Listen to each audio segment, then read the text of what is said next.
Oh, Edith Sitwell would be so honored. Oh, it's me who's honored, but thank you. That's beautiful.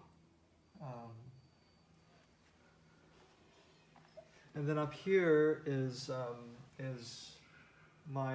this is called Facades, which is interestingly another Sitwellian reference to her poem cycle, Facade. But this one's called Facades for other reasons. Basically, this was my one and only alley painting, as I describe it. Really? And this was my first main cement work. As you can see, these are all these cement. And I've embedded various layers within it, like the gold that you see, different shades of colors, and these fragments here that I've chiseled out. And to me, when a friend had suggested that I should do an LA work, I thought about it for a very long time. And again, like a lot of my other works, this was something quite different underneath. But I knew that I wanted to deal with, I needed to deal with something that was sort of the darker underbelly here.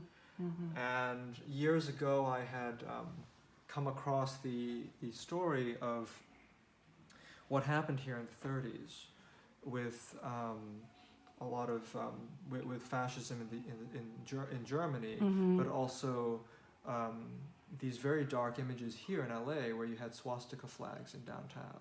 Oh, I never heard that. Yeah, and there are pictures of like the park up in La Cañada, which had these swastika flags and Nazi rallies, basically. Oh, really?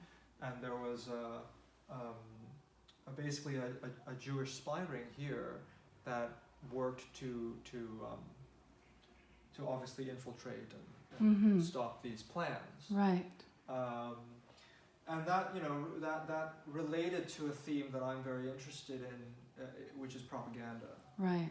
And of course, one often thinks of film as being a great vehicle for propaganda, particularly because film as a medium is very close to, is one of the closest of the art mediums to mimic our perception of reality.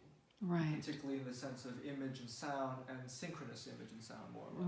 Right. And so, which I think is partly why historically it's been so successful.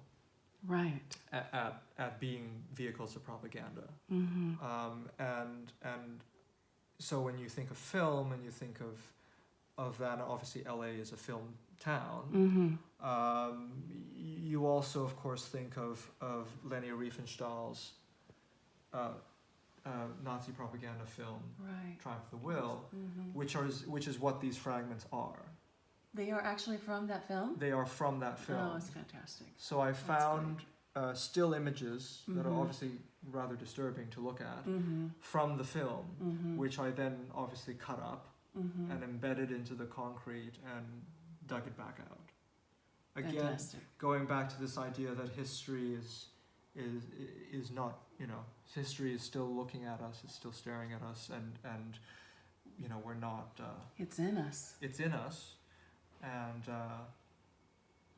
it's something. It's in us. It's in our town. It's in our city.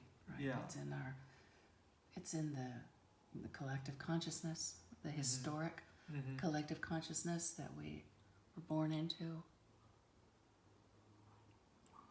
And I love the fact that you're doing an excavation here. Yes, exactly, yes. And this is covering it, but actually the very bottom of this painting is a ledge that comes out. Let me see if I don't know if you can see in there. Yeah, I see something. Okay, yeah. So you see basically the concrete is sort of flowing off the ledge of the painting.